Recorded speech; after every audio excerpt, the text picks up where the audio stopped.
علامہ اقبال علیہ رحمہ فرماتے ہیں کہ میں گھر آیا اور ہمارے گھر کے سامنے ایک سائل کھڑا تھا. سائل چوں قضائے مبرم ہے، جس طرح قضائے مبرم ہوتی ہے، ٹلتی نہیں ہے، اس طرح وہ ٹلنے والا ہی نہیں تھا. میں نے اس کو لا کہا بابا چلا جا، معاف کر، لیکن وہ ضد کر کے گھر کے دروازے کے اوپر کھڑا تھا. میں لاؤبالی کی عمر تھی تو سکول سے آیا تھا، میرے ہاتھ میں چھوٹی سی چھڑی تھی، تو میں نے اس کے کاسے کے اوپر ماری تو وہ کاسا ٹوٹ کے گر گیا اور اس کے اندر جو سارے دن کی ریزگاری جمع کی تھی وہ بھی بکھر گئی. تو کہتے ہیں کہ وہ ریزگاری اکٹھی کرنے لگا اور میرے والد شیخ نور محمد اندر سے کہیں دیکھ رہے تھے تو وہ باہر آئے. انہوں نے وہ ریزگاری اکٹھی کر کے اس کو دی اور اس کو اور پیسے دیے اور اس سے معذرت کی اور اس کو رخصت کیا اور مجھے بازو سے پکڑ کے اندر لے گئے. اقبال کہتے ہیں میں نے ساری زندگی اپنے والد گرامی کو یوں بلک بلک کے روتے نہیں دیکھا تھا. میرے والد نے مجھے بٹھا لیا اور کہنے لگے کہ اقبال، اگر قیامت کے دن رسول اللہ نے پوچھ لیا کہ تیرا بیٹا فقیروں کے کاسے توڑتا تھا تو بتا میں حضور کو جواب کیا دوں گا.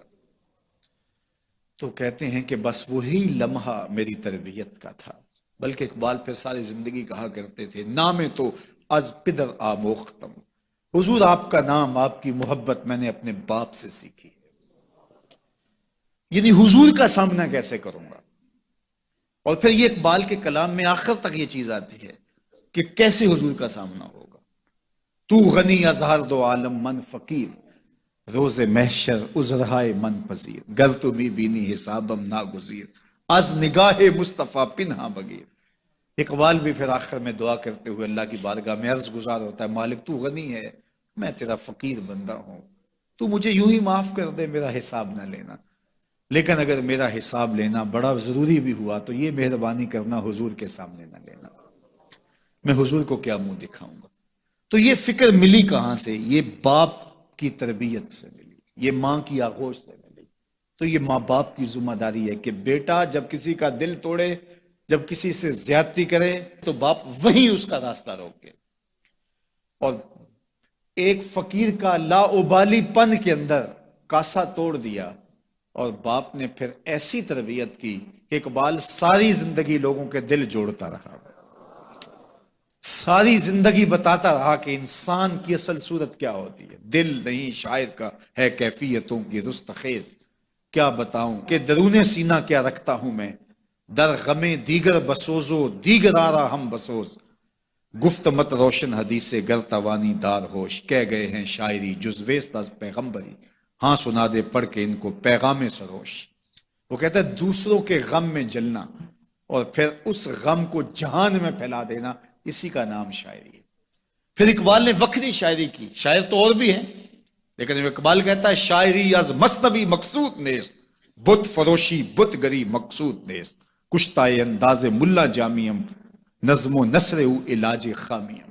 وہ کہتا ہے کہ میں یہ بت نہیں بنا رہا کہ یہ غزلیں تراش کے اور یہ نظمیں تراش کے لوگوں سے داد وصول کرو. بلکہ کسی نے اقبال کو کہا یار کوئی غزل تو سناؤ، تو اقبال رو پڑا، کہا حضور میں اپنے شعروں کی داد قیامت کے دن آپ سے ہی لوں گا. یارا مرا غزل خانے شمردن، یاروں نے تو مجھے غزل خان سمجھ لیا، میرا تو مقصد ہی اور ہے. بلکہ ان شعراء پہ تنقید اقبال نے کی، عشق و مستی کا جنازہ ہے تخیل ان کے اندیشہ تاریخ میں قوموں کے مزار، چشم آدم سے چھپاتے ہیں مقامات بلند، کرتے ہیں روح کو خوابیدہ بدن کو بیدار. ہند کے شاعر و صورت گرو افسانہ نویس، آہ بیچاروں کے اعصاب پہ عورت ہے سوار. ہر وقت لب و رخسار کے تذکرے، ہر وقت نشیلی آنکھوں کی کہانیاں، ہر وقت کدے رانا کی باتیں. کہا تم اس خول سے نکل ہی نہیں رہے، تمہاری شاعری صرف ایک عورت کے گرد گھوم رہی ہے جس نے اس کو تخلیق کیا، اس خالق کے جلوے بھی تو دیکھو نا. تو اقبال پھر اقبال بنتا ہے اور اس کو یہ شعور، یہ آگہی، یہ نور ملتا کہاں سے ہے؟ یہ باپ سکھاتا ہے. باپ کے بعد پھر مولوی میر حسن ملتا ہے جو استاد اقبال کو اقبال بنا دیتا ہے. تو یہ ماحول انسان کو سکھاتا ہے. تو میں اور آپ دیکھیں کہ ہم اپنی اولاد کو کیا دے رہے ہیں.